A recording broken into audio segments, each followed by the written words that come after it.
10x your service design offering with Smaply. Take 20% off any order with This Is HCD 20 off. Let's superpower you and your design team's potential. Sign up at smaply.app. Enjoy the episode from your friends at Smaply, helping support This Is HCD podcast.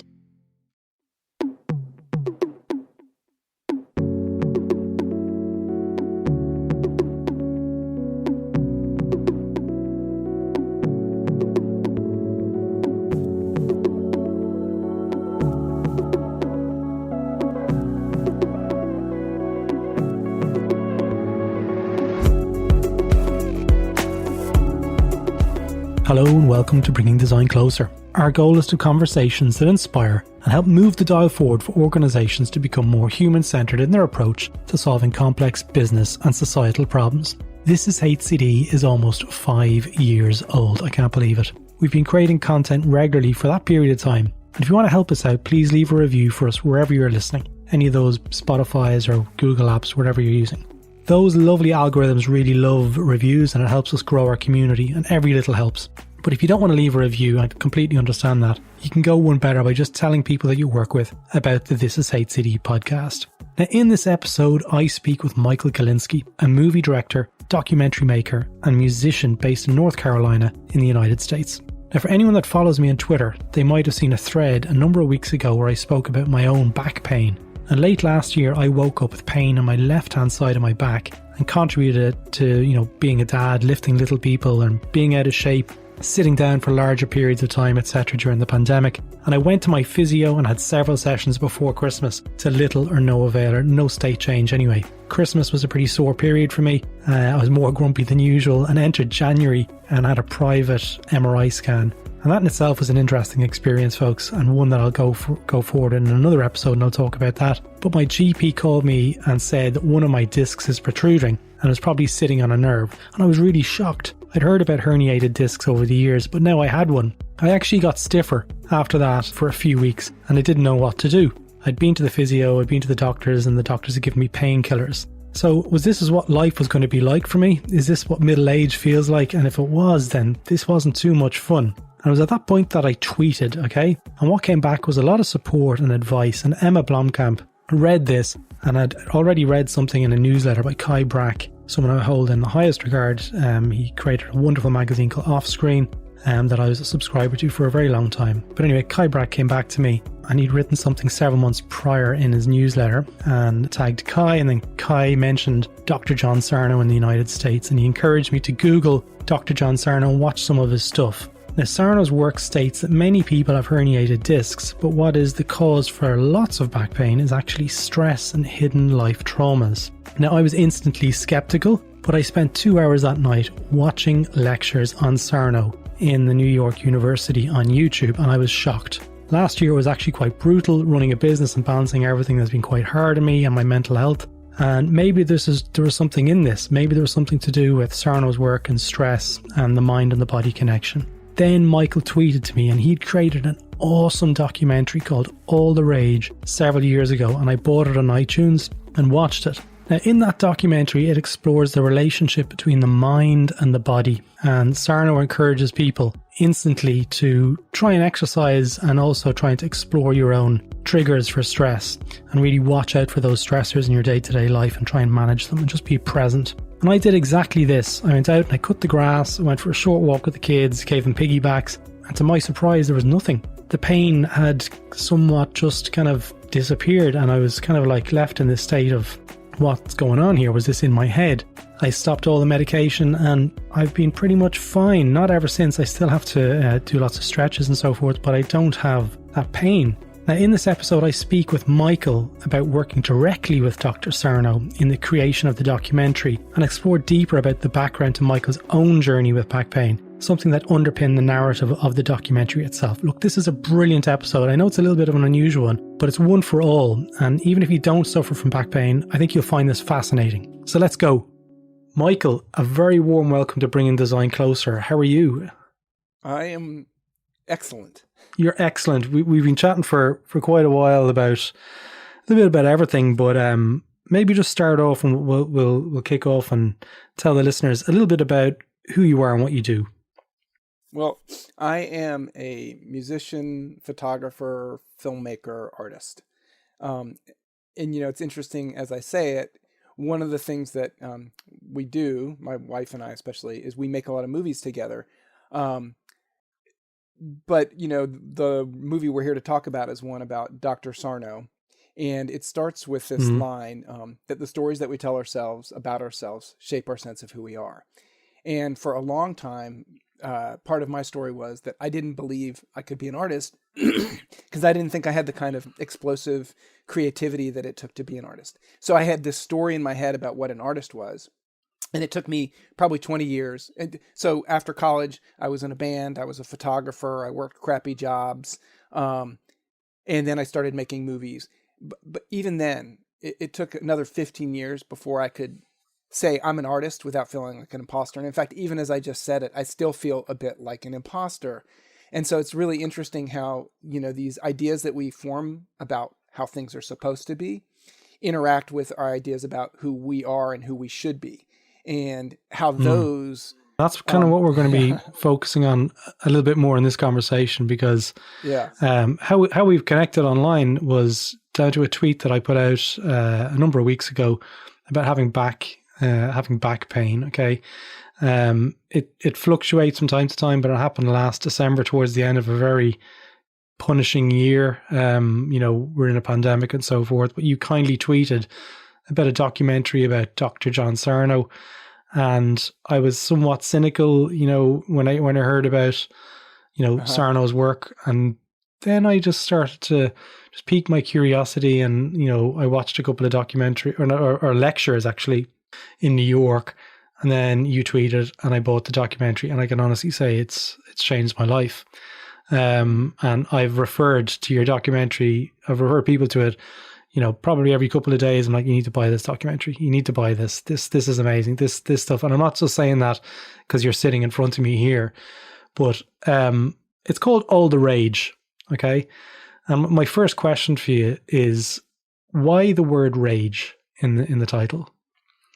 Well, one of the things that's central to Dr. Sarno's idea of, he calls a mind-body problem, is that a lot of things that shape our way of being in the world are formed when we're young, sometimes even before we're conscious of how that's happening. So if you have a lot of even minor traumas in childhood, like your needs are not met, I think, a lot of this story is related to trauma. And when we hear the word trauma, again, we tell a story about what that is. And so I think when we think of trauma, we think of being in war or being violently abused or being sexually abused. But in fact, when we're kind of really pre-conscious, simply not having our most core needs met is traumatic. It's traumatizing. And it forces us to redirect our behaviors. So for instance, if you think about, there's a guy named Gabor Mate who wrote a book called When the Body Says No. And he now has a movie called The Wisdom of Trauma. And it's really having a huge impact. But he talks about his own experience of coming to understand this really profound connection, because he says actually he had arthroscopic surgery on his knee one day, but then he went to visit his mother and he hid the fact that he was limping from her. And afterwards he was like, why did I do that? Oh, because he had to be so much more conscious of her needs than his own, because he grew up post-Holocaust with a mother who was completely traumatized and barely able to meet his needs. So in order to get his needs met, he couldn't cause any problems. And he came to understand how this affected who he was. And I would say that probably is a similar thing to me. Like, we're wonderful people. They grew up in situations where they were not well parented, and they didn't have, even though they wanted to be wonderful parents, they didn't have all the emotional skills that they probably needed. And so we were left wanting in many ways, or the expectations for us were way beyond the capacity of what we could deliver. So there's a lot of these things that shape our sense of who we are and affect us. And part of that is that we have to learn, we have to suppress our own powerful emotions. Otherwise we get in trouble. And so all the rage refers to the fact that we all have kind of bottled up rage in us. And it's the repression of that rage which causes imbalances in our body, right? Like it's our brain trying to protect us So it keeps us from expressing that rage, but we need to express that rage, or we need to be able to express what we truly feel. Otherwise, that repression puts us in a space essentially of anxiety or panic, which then affects our physical body. And when that becomes so regularized that we're not aware of it, then it really has a major impact on us. And I know I kind of wove all over the place. I'm sorry that it's a little confusing. But to be clear, it's I'll go back to this idea of communication. But our first title for the film was The Story of Pain, because everybody's pain has a story, right? Like if you really think about your back pain, what's the story behind that pain? Well, like you said, it was a brutal year, right? So what about that brutal year led to this position where all of a sudden that rage was being internalized and you had no way to deal with it? You maybe had to get out of a relationship, or you had to escape from something and you couldn't. And so it goes inwards. But we found that the story of pain is a negative story. But all the rage is both positive and negative, right? All the rage means something that's really popular. And so it's kind of a pun on that. Yeah. It's funny though, but the word rage, all the rage, it's amazing. Like it's very popular at the moment, but the word rage for me is associated with anger, and it's, if someone has rage, they're in a fit of anger. Like it's a really an explosive emotion. Right. But what I'm seeing is, and reading an awful lot of, which makes it scary, exactly. But an awful lot of people kind of like, they would deny that the rage persists in their life, and they kind of like, they shirk away from it and they hide, and they don't acknowledge its presence. Whereas what I'm seeing in a lot of Sarno's, the readings that I'm going through at the moment, it doesn't have to be what we would consider typically rage. It can be bubbling frustrations that kind of aren't dealt with over a period of time. And that can lead itself to a disconnect between the mind and the body. And the bit that I'm going to ask you next is, so the historical story of medicine and the development of penicillin, you articulated that really nicely, and where we're currently at in the kind of the medical evolution of how a pill will solve the problem. Tell me a little bit more around how you see, from the development of penicillin to Freud and that narrative. Maybe replay that for the listeners if you can. Sure. I mean, I think a lot of this goes back to Descartes, and there was a period of time where the church said, listen, you can have the body, but we're having the mind. And if you want to talk about the mind, we'll take your head. And so, because he was trying to kind of bridge that gap and had to stop. And so for a really long time, there was this kind of separation about the mind and the spiritual matters. Freud brought that back into vogue. And then it became kind of a good mixture of being aware of what was going on emotionally, understanding the kind of idea of somatic issues where stresses would have physical manifestations. And there was Hans Selye, who was also dealing with a lot of that. And what happened was there was a lot of good cross-pollination. The psychologists were dealing with medical people, and they were finding ways of, oh, this makes sense. But then with the kind of after World War II, there was a hyper scientific approach to medicine. And what they did is said, we're going to do these randomized controlled trials. But it kind of did what the church did, right? In the randomized controlled trials, anything emotional was confusing because people were going to bring their own different confusing emotions to it. So it made your data unclear. So what they said is essentially, we're just going to ignore emotional factors because they confuse the data. And then that just became accepted as a way to look at data. And so all of the emotional factors, there was, it's messy. How do you control for, someone's mood one day? How do you control for this? How do you control for their upbringing? We just have to look at large data populations and see what a drug does for them. But that's kind of like saying, I'm going to work on a car and I'm only going to work on the engine systems, but not the fluid systems, because the fluid systems are complex and I just can't deal with that. But if you don't have the fluid systems, the engine doesn't work. And it's the same if you're looking at the mind as the body as just a physical being and not understanding the impact that the emotions have on the body, even though we have clear evidence, like you blush, right? Yeah. That's a physical and emotional interaction, right? We know that, but We get sweaty palms if we're nervous. Physical things happen.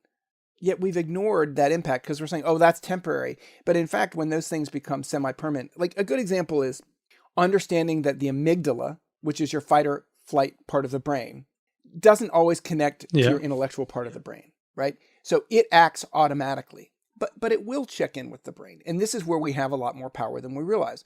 So say you step off a curb and almost get hit by a bus. Your fight or flight will kick in and throw you back on the curb. At that point, thinking brain, your frontal cortex, doesn't say to your amygdala, boy, I was stupid, I wasn't paying attention. That's what I need to pay attention to. Your amygdala sees a bus and says, those motherfuckers are scary. We need to be aware of them. So now every time you see a bus, your body is trying to protect you without you even being conscious of it. And you get flooded with stress hormones and you don't even know why. So a lot of times anxiety, you're like, I feel anxious and I don't even know why. And I remember being in college and waking up almost every morning feeling really anxious, but not even actually having the word anxiety, not even having a way to frame it.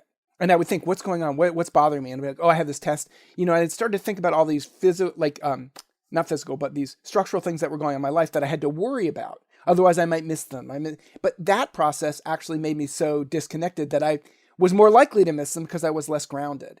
And so you get into this feedback loop of feeling anxious, trying to address it rather than addressing that you don't actually have to be anxious, right? So you get further and further into that. So anxiety is in a way a kind of form of rage, if you think about it. Like rage at having to be responsible for all of these worldly things. Yeah. You have to interrupt. And I think in the world, no, it's brilliant. Like I'm enjoying everything. I think the world that we find ourselves in at the moment, where most people are kind of either working, from home, and there's all these extra anxieties that are persisting in the world. People are much more stressed. I could probably speculate and say here that back pain is probably on the increase. But typically, whenever I went to my doctor and I went to my physiotherapist, and then they encouraged me to get an MRI scan, which I'd never done before, which is quite scary and nerve-wracking for a 42-year-old man. And they came back and they go, oh yeah, it looks like there's a herniated disc and it's sitting on the nerve. And I was like, no way, I've got a herniated disc. I couldn't believe it. I was like, okay, cool. Yet I was able to wake up in the morning and I felt completely free of pain. And I was like, hang on a second, something's not stacking up here. Towards 3, 4, 5 o'clock at the end of every day, I was getting sore. And, that's the bit that it kind of made me curious about something else that could possibly be causing this. And when I saw the statistic that Sarno did in the 70s, where he did a study of MRI scans with maybe 150 people, and he saw that only 20% of people had what would be considered normal spine configuration. And they did it again. I'm probably getting the facts figures wrong here, so feel free to correct me. But they did it again. No, and they saw there was 11%. Yeah, well, but I don't know if he was running those studies or pointing to them. But there was this whole series right when we started making the movie in 2004. A woman named Gina Colada wrote an article about, there's this big study of MRIs, and there's actually no real strong correlation between what people see on the MRI and the back pain. So they'd put 3,000 people in an MRI, and they gave it to the radiologist and said, tell us who have pain. And so if you think about that, what it goes to is another story that we tell ourselves. If we see something, we believe it. But nobody had ever done a study like that. So there's such a strong correlation between seeing something and saying, aha, I have the answer. So we have this MRI, we look at it and we go, oh, you have pain there, and that must be the cause of your pain. But they didn't do MRIs on people who didn't have pain to see if that was the case as well. And it was. So you have this equal number of people who have terrible looking MRIs and no pain as people who have beautiful MRIs and profound pain. So what we know from a scientific perspective is that we now know there's no causal correlation between what we see on the MRI and the back pain. Now, what she wrote in 2004, she said, so now they're going to change process. 2006, she wrote another one, bigger study, still not changing process. 2008, same thing. These studies are being done. And instead of it affecting the care, MRIs are becoming more used, more expensive, and more impactful. It hasn't changed practice. So we're talking about medicine as this very scientific process, but if things come up that don't fit within the systemic approach or idea, it's just completely ignored, which is absurd. Yeah, they discount it. So in that instance where I'm weaving my story and your story together here, because we have a similar story where you were lucky enough to get to meet Dr. John Sarno and work with him, and look like from the documentary build up a very good relationship with the man. And we'll get to that in a second. But what blew me away was his prescription wasn't a pill, it was knowledge.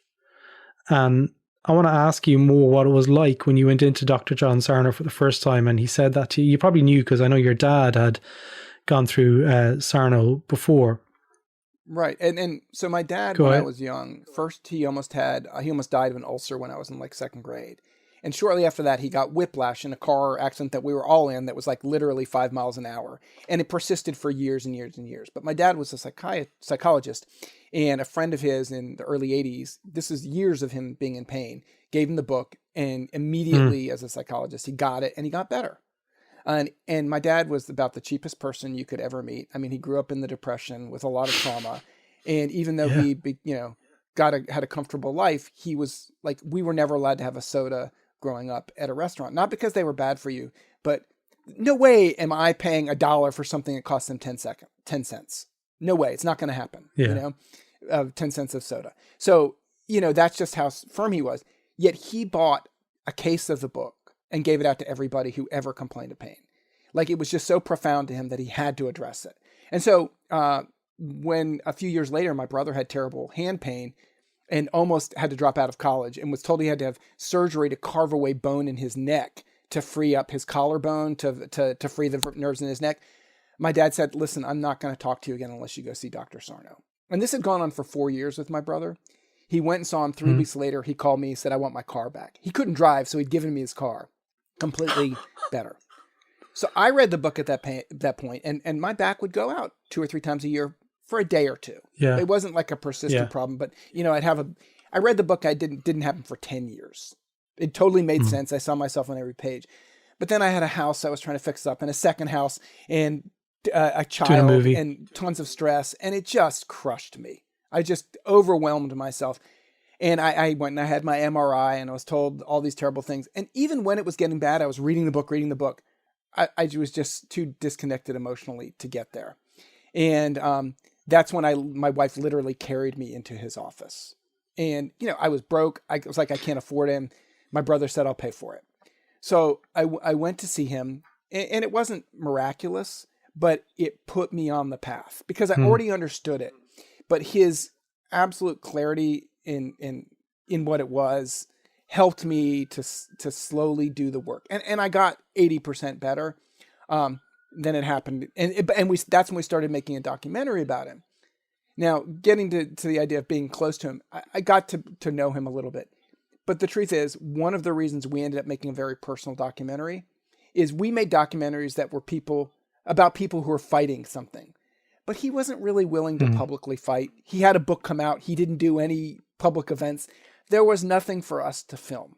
He wouldn't introduce us to patients. We didn't know how to make it. And that's what stopped it. So when I hit the floor the second time, I literally screamed, grab the fucking camera, because I realized this is the way we were going to make it. That I would have to be in it. Yeah, it was your narrative. I had to make that story a part of it, because I understood in order to connect emotionally to the story, I had to be emotional in it. And he wasn't going to be that person. So that was part of the problem with making it. He had a very compelling story. He wouldn't let it really be his story. I think there was times in the documentary it's a very where difficult and dangerous thing. Yeah. But there was definitely times in the documentary where I sensed that he could have been emotional at times, especially when he was leaving his office and he was resigned. Someone gave him the gift. I think he probably deeply realized how much his work meant to so many people. Oh yeah. Did he ever discuss like what I think his wife discussed it a little bit more, like the sense of being discredited or not being listened to from his community, his peers.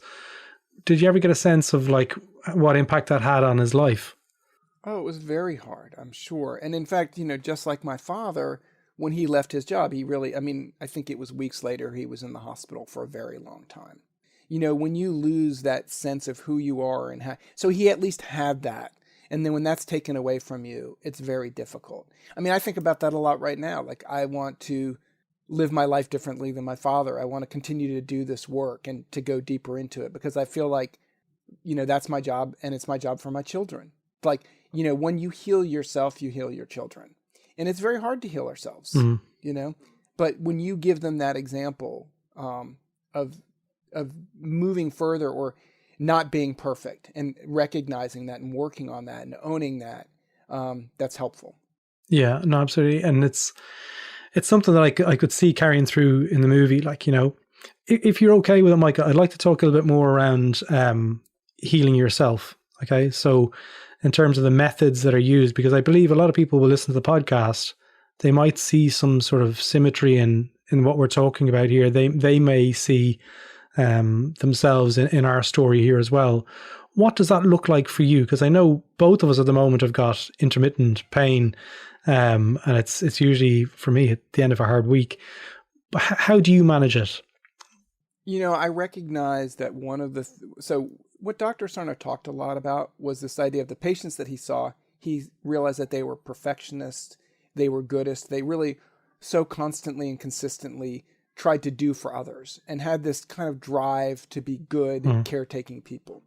And when he realized that some of that was out of balance, sometimes we crush our own needs for trauma. I saw something the other day is like, are you really easygoing, or is this you just never had your needs met and that's a trauma response?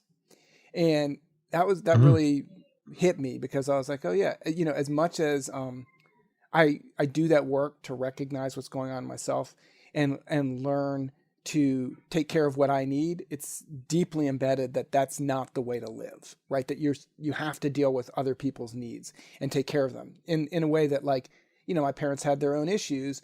And so there was a lot of screaming. They fought a lot. And a lot of times we just had to kind of just, recognize that they couldn't be there for us. And so we had to be there for them in some ways. And that's not, it wouldn't be this like clear automatonic way, but these things get deeply embedded in who we are. And so I found myself in relationships a lot where I'm doing way too much, and the relationship's out of balance. And so I'm learning how to kind of not confront it, but address it. And sometimes you just have to let relationships go if they really, something too much is being asked of you. And you realize, okay, this is out of balance. And you're not willing to work with me to bring it into balance. I'm going to have to leave that. And it's interesting. I'm working on this project now about a baseball team. And one of the coaches, kept saying to me, always be 7 seconds from walking away from any relationship. And what he meant was not don't commit, but recognize when there's a breach and that breach isn't curable and be ready to go. Because if not, you're going to stay and you're going to keep trying to make it work, but you're only going to wind yourself further into it. And it's really good advice. It doesn't mean be thoughtless. It means be thoughtful of what the situation is. So just going back to your parents, being 7 seconds, we'll come back to that in a second. Yeah. But with your parents' scenario, you mentioned there that your mother was a social worker and your father was a psychologist. So there's probably a large amount of trauma awareness, I guess, amongst the two parents. What did they teach you about trauma as you were growing up? I don't think we ever talked about trauma, but I did. Discussed it. They taught me to be thoughtful of what other people need. Now, at the same time, they maybe weren't as thoughtful of what we needed. And so there was a lot of confusion there. And so, for instance, like, I think a lot of people who go into psychology or go into social work do so because they have that deep need to take care of others, which is also oftentimes out of balance, right? It comes from growing up in a place of trauma and wanting to help others heal.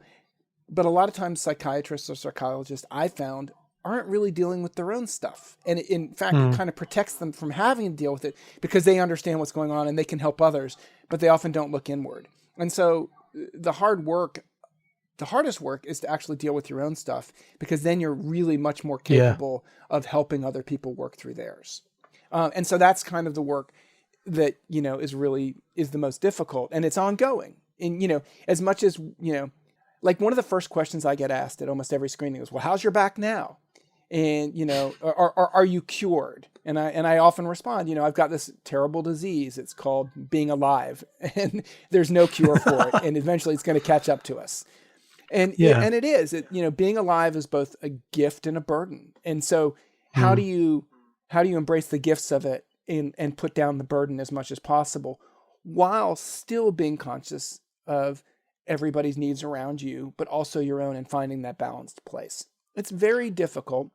And we often find ourselves falling back into those same patterns. And as I was just telling you, I was just on a really, really arduous and overwhelming shoot for 6 weeks.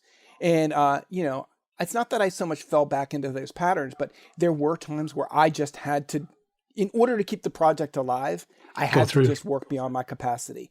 And it caught up with me, but I also made sure I was taking care of myself. So it didn't crush me, but it was, I'm still recovering from it.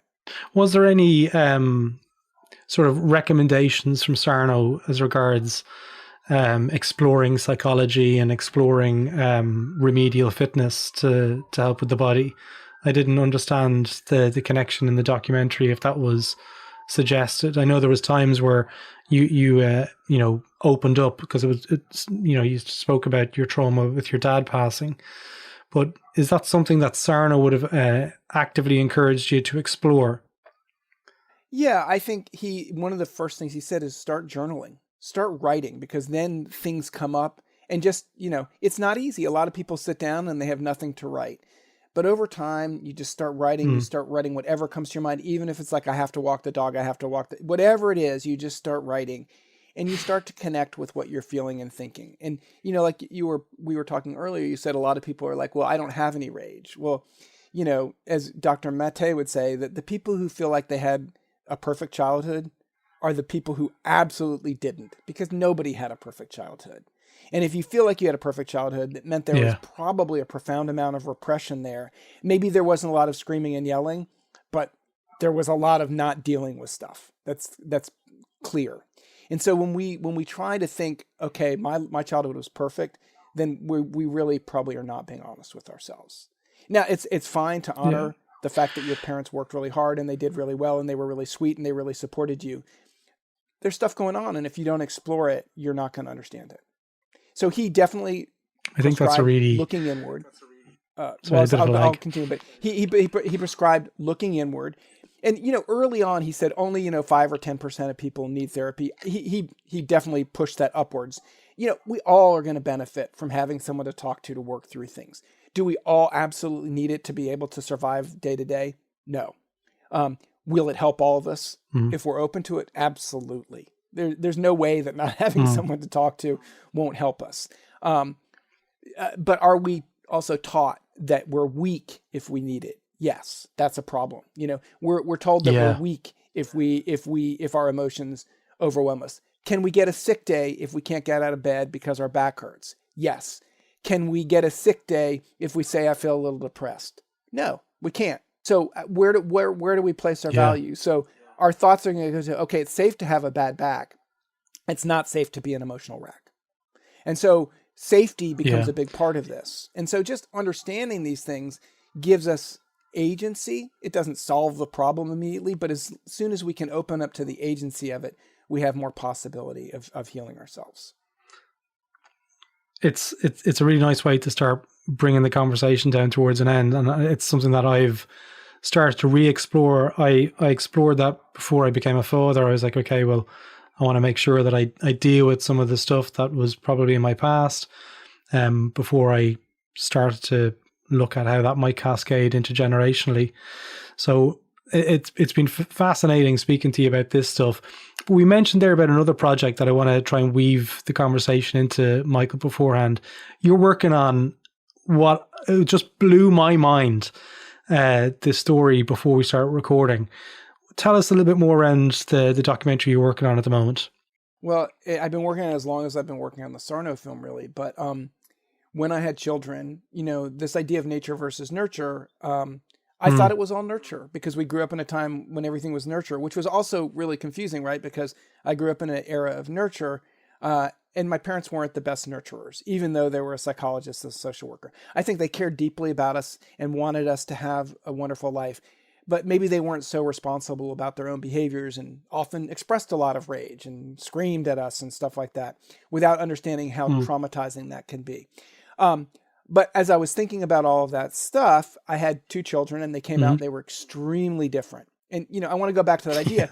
When my child was young, I kept a journal for her, my first child. She was very difficult. And I wrote about a lot of those difficulties so that later she could go back and have some understanding of how that might have affected who she became, because she had a lot of difficulties in daycare. She was always extreme in her way of being. And so I wanted her to be able to connect that. But in any case, when I had the second one, that's nice. A woman in the hair salon on the corner said to me, you got to go for your boy, because I had 2 girls. And I was like, oh, hell no, I am done, because I was overwhelmed at the moment. And then I went, oh my God, I might have a boy, because I had been a sperm donor. And I hadn't really thought about it. And when I did it, I was only thinking it's nurture, nurture, nurture. I didn't really think I would feel any connection. It was just some genetic material. I grew up in an era where there were a lot of stories about people looking for their adoptive mother. You never saw an after-school special about looking for a father, because there's this idea of the nurturing that took place when you are growing the child creates that connection. But in fact, the genes are so profound. You later discover how profound. Anyway, I started working on a documentary about that idea. And then about 12 or 13 years later, well after finishing the Dr. Sarno movie, I got a text from my cousin saying, while I was in the emergency room with my mom, who I thought was going to pass, saying, I just got off the phone with your daughter. Do you remember you were a sperm donor? And I did. And I, immediately texted my daughter and said, I would love to speak with you, but now's not a good time. And one thing to know is I'd spent so long on this. I understood that what I needed in that moment, or my desire to know her, had to be not even the back seat. It wasn't even in the car. I understood I had a responsibility to her to make space for her to enter that relationship in the way that she needed. I was there to give her what she needed, but I had no expectations. I wasn't allowed to have any expectations because I was the responsible party. And so that allowed us to slowly create a really profound relationship. It took a year, and we talked a lot. We got to know each other, but I really had to be, like, as much as I wanted her to meet my mom because it was her grandmother, I knew I couldn't push into that space, and she wasn't ready for that yet. She did miss that opportunity. So, but yeah, go ahead. Yeah, how old is your daughter now? She's 29. 29. And, she grew up in a family where nobody went to college, but when I met her, she was getting her PhD. And both of my parents did. So having that connection to that story and knowing more about her was so profound and so grounding. Because when we're not connected, there's a lot of times, this is one of the major problems with the donor conception is oftentimes kids weren't even told. And it's the same with adoption. Sometimes kids aren't even told. But there's a knowing. You know who you're connected to. Yeah. And if you're kind of being gaslit and told, no, this is your dad, it's really it's disconcerting. It makes you just feel lost in the world. And so a lot of times it's really about honesty. It's about connection, and it's about making space and giving some agency to people. And we knew this with so this is one of the main problems with donor conception. We knew this from adoption. All adoption, by the time they were doing donor conception, we knew that it had to be known because to keep the secrets were terrible. And yet we just, as a business, didn't do that with these children. So in the sort of the broader scheme of where you're at with the documentary, where are you at with that? Because it sounds like it's a great story. It's a very personal story as well, I'm sure, for Holly. Yeah, it's a resource problem. It's so much footage. There's so much story. And, what we really need to do is put together a really good trailer and be able to sell it. We can't spend, I don't have the resources to spend 2 years on it, which is what it'll take. So I need to find someone who will help us finish it. And I think we can. We just need to do it. But at one point, actually, I was trying to merge the 2 documentaries because they're so connected. They're both nature versus nurture. And the fact is, what happens with systems is we're constantly going in and out of balance. And it's the same with financial systems as well. One of the most interesting things we noticed when we looked at the documentary, was we started making this documentary, is the first time they started looking at back pain, the cost was like $56 billion. And that was in the mid 80s. That's when they first measured the cost of back pain, right? It's also when there was a real regressive tax issue that happened under Reagan in America. And I think it happened in, around the world. And it's where we started to see a huge rise in the wealth gap. And so if you look at the wealth gap on a chart with the rise in back pain, they rose exponentially together. So in 85, it was $56 billion, right, in back pain. And the wealth gap was fairly low. It was like, there was a 10% gap or whatever. If you put it on a chart, by the time when they crunched those numbers in 2011, it was 200 billion. And in 2016, it was 500 billion. So you look at the numbers and the rise is parabolic. And if you look at that, if you tell the story of it, right, in America from the 50s, there was this increasing level of a rising middle class, right? But when that started to shift, that's when the back pain really started to take off. And you think about people who, there was this expectation, the story was, we're going to do better than our parents. But that actually became impossible for most people. So there's a sense that you're not doing well enough. So you may have what you need to eat. You may have a car, but it's not enough because you're not doing better. You feel like you're failing. And if you feel like you're failing, you've got this pressure to succeed. It's rage-inducing.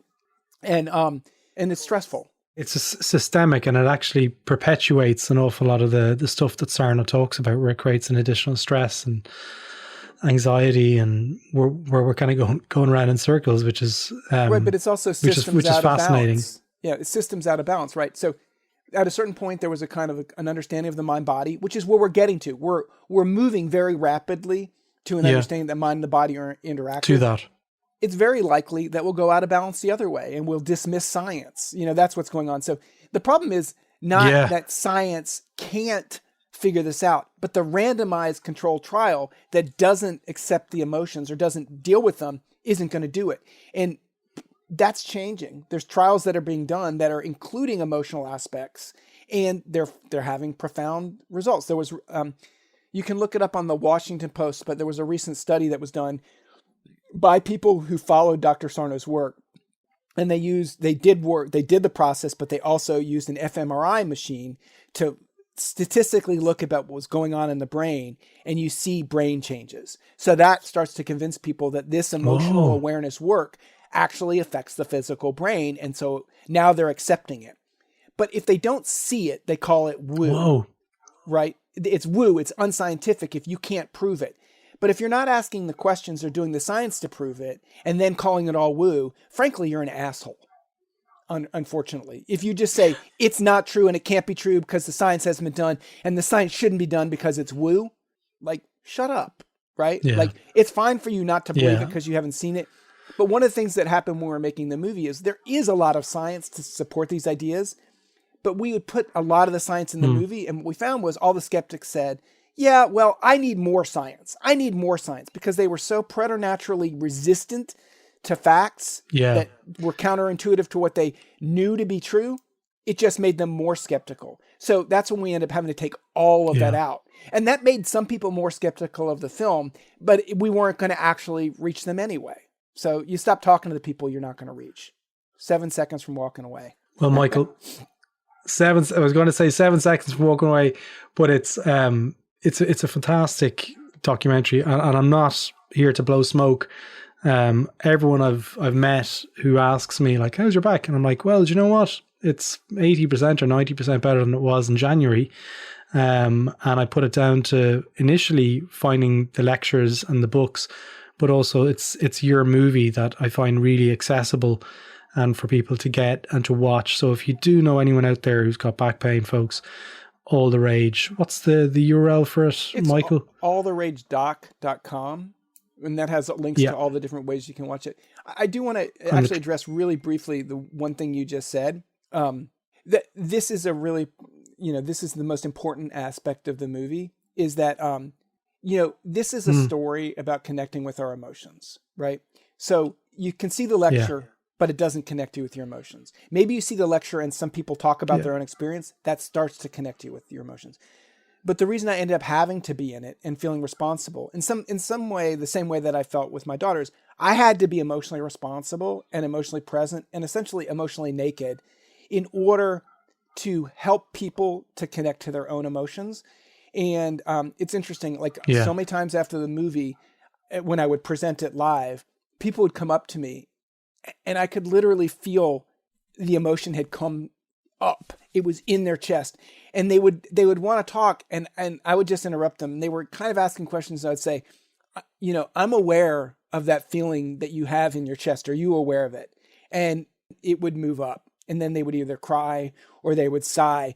But it was so uncomfortable, and they didn't know what to do with it. But just acknowledging it helped them to just let it go. Yeah. And so the whole point of the film is to kind of help people to feel it. So the film, if you watch it, it's not going to prove shit to you. It's not going to tell you how to solve this problem, but it's going to help you go, oh yeah, those emotions are there. That was the main goal of it. Just identifying them. Yeah. And acknowledging them and being present enough to be aware is probably what I took away from it. So kudos to you. I'll put a link to the documentary in the show notes of the podcast. Michael, if people want to reach out to you, if people want to follow you online, what's the best way for people to do that?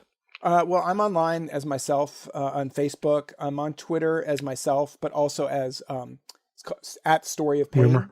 At the Story of Pain. There's also Rumor. And we have a Facebook page for the movie, which has tons of stuff on there, is a real good source of information. Also, for people who are interested, there's a bunch of TMS groups online that are really helpful to people to get into a community of people who understand what this is and be able to kind of steer people in the right direction. And there's also the TMS Wiki has links to a lot of people who do this work. Like there's people in the UK. There's a lot of groups, and there's a lot of therapists who are embracing this idea. And I think really what it is just recognizing that all therapy should be kind of mind-body focused. What's going on in your body is something we want to recognize. We want to be aware of what's going on somatically in order to be able to connect it what's going on intellectually and emotionally. Michael, thank you so much for giving me your time, your energy, your story. I've thoroughly enjoyed speaking with you today. Yeah, thank you. I've enjoyed it too. And, lastly, you brought up something because all these ideas connect, but I think one of the ways that medicine has been practiced for a long time is the doctor is the God, right? And, it is almost colonial in its way of being like, I'm going to come in as this pro from outside and be able to put you on the right path. But I think that the way we get closer to truth is we take away that godlike status and understand that we're all our own gods and we need to listen to each other and listen to ourselves. People with knowledge need to be be more human in order to be able to actually be able to see what else is going on so that they open up to the possibilities themselves. And it comes back to this idea of design, right? So if you come at design from, I know what design is and how it should be, it's a less of a listening approach and really observing. And maybe we observe, but we also have to ask questions, right? Like, why did you go that way? Like, what made you feel that way? And, everyone's going to bring different things to it. And so it's really interesting to think if we can open up to emotional issues in every aspect, from design to teaching to medicine, we're just going to find more balance in our lives. Absolutely. Michael, that's a fantastic way to wrap the episode. I'll put all those links to those things in the show notes as well. But thanks so much for your time again. So there you have it. That's all for this episode of Bringing Design Closer. If you like this episode, feel free to visit thisishcd.com, where you can access our back catalogue of over 100 episodes, with episodes related to service design, product management, design research, and much, much more. Now, if you're interested in design and innovation training, feel free to check out our business, thisisdoing.com, where you can join online classrooms and learn from the world's best design and innovation leaders. Join the This Is HCD newsletter, where you'll receive updates from the network, and also, if you're interested, apply to join the Slack community on thisishcd.com. Stay safe, and until next time, take care.